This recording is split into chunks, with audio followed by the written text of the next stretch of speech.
6-year-old self what death was. She knew now, he supposed, or not. Brunetti was prone to believe that the awfulness of death lay precisely in the absence of consciousness, that the dead ceased to know, ceased to understand, ceased to anything. His early life had been filled with myth: the little Lord Jesus asleep in his bed, the resurrection of the flesh, a better world for the good and faithful to go to. His father, however, had never believed. That had been one of the constants of Brunetti's childhood. He was a silent non-believer who made no comment on his wife's evident faith. He never went to church, absented himself when the priest came to bless the house, did not attend his children's baptisms, first communions, or confirmations. When asked about the subject, the elder Brunetti muttered, "Sciocchezze," or "roba di donne," and did not pursue the topic, leaving his two sons to follow him if they wanted, in the conviction that religious observation was the foolish business of women, or the business of foolish women. But they'd gotten him in the end, Brunetti reflected.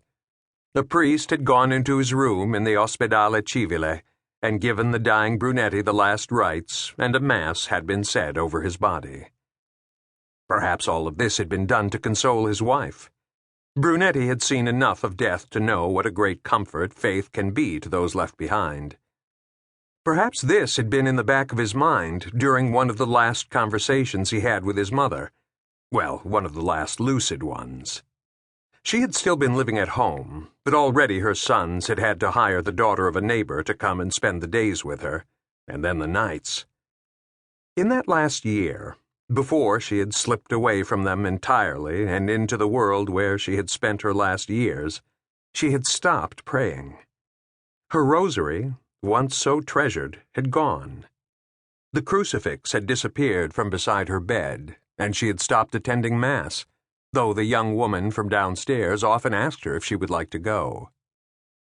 "Not today," she always answered, as if leaving open the possibility of going tomorrow or the next day. She had stuck with this answer until the young woman, and then the Brunetti family, stopped asking. It did not put an end to their curiosity about her state of mind, only to its outward manifestation. As time passed, her behavior became more alarming. She had days when she did not recognize either of her sons, and other days when she did, and talked quite happily about her neighbors and their children. Then the proportion shifted, and soon the days when she knew her sons or remembered that she had neighbors grew fewer. On one of those last days, a bitter winter day 6 years before, Brunetti had gone to see her in the late afternoon for tea and for the small cakes she had baked that morning. It was by chance that she had baked the biscuits. Really, she had been told 3 times that he was coming, but she had not remembered. As they sat and sipped, she described a pair of shoes she had seen in a shop window the day before and had decided she would like to buy. Brunetti, even though he knew she had not been out of her home for 6 months, offered to go and get them for her if she would tell him where the store was. The look she gave him in return was stricken, but she covered it and said that she would prefer to go back herself and try them on to be sure they fitted. She looked down into her teacup after saying that, pretending not to have noticed her lapse of memory. To relieve the tension of the moment, Brunetti had asked out of the blue, "Mamma, do you believe all that stuff about heaven and living on after?"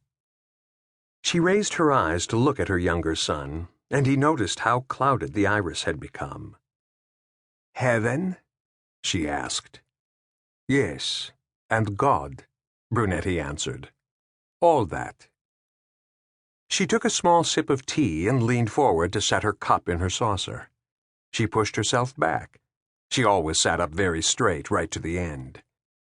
She smiled then, the smile she always used when Guido asked one of his questions, the ones that were so hard to answer. "It would be nice, wouldn't it?" she answered, and asked him to pour her more tea. He felt Paula stop beside him, and he came to a halt, pulled back from memory and suddenly attentive to where they were.